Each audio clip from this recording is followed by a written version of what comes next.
Cette façon dont la gentillesse peut ruiner votre vie. La gentillesse est souvent considérée comme une vertu, quelque chose à célébrer et à encourager.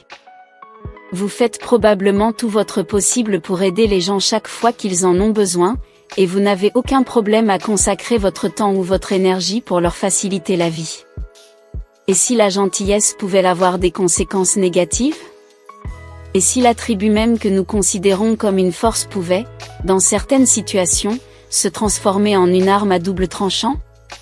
Bien qu'être gentil soit généralement un trait positif, il est essentiel d'être conscient de ses inconvénients potentiels.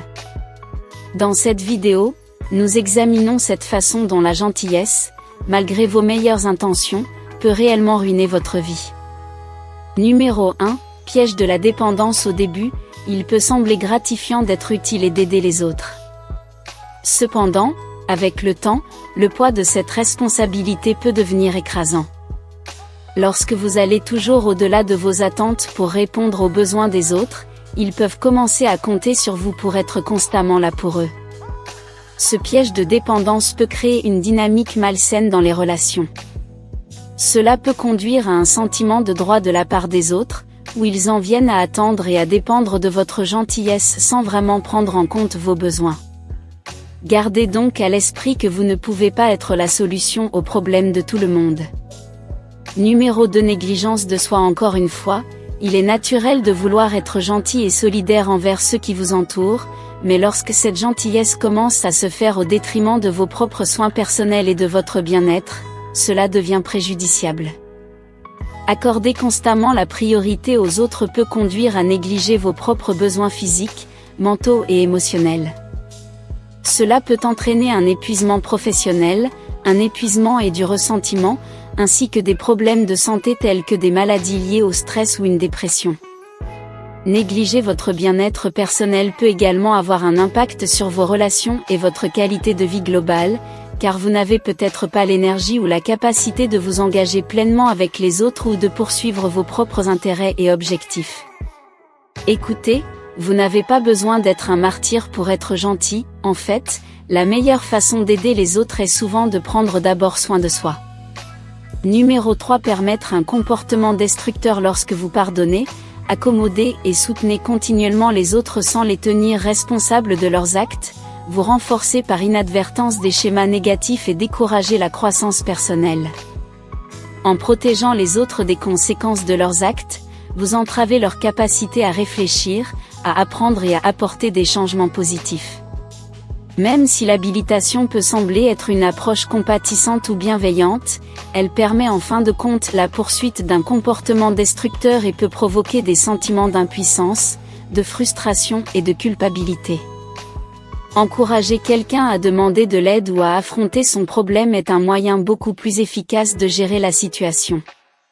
Numéro 4, érosion des frontières. Lorsque la gentillesse devient synonyme de disponibilité constante et d'abnégation, il devient difficile d'établir et de maintenir des limites saines. Et sans limites claires, il devient difficile de définir et de protéger ses propres besoins, désirs et espaces personnels. Vous vous retrouvez constamment à donner, mais rarement à recevoir, ce qui peut vous donner le sentiment d'être utilisé et sous-évalué. C'est pourquoi vous devez être honnête avec vous-même quant à ce que vous pouvez réellement donner à quelqu'un d'autre. Soyez conscient de ce que vous faites pour les autres et de la manière dont cela affecte votre propre bien-être. Numéro 5, communication inefficace. Lorsque vous vous concentrez uniquement sur la gentillesse, vous risquez d'éviter d'aborder des sujets difficiles ou d'exprimer vos véritables pensées et sentiments.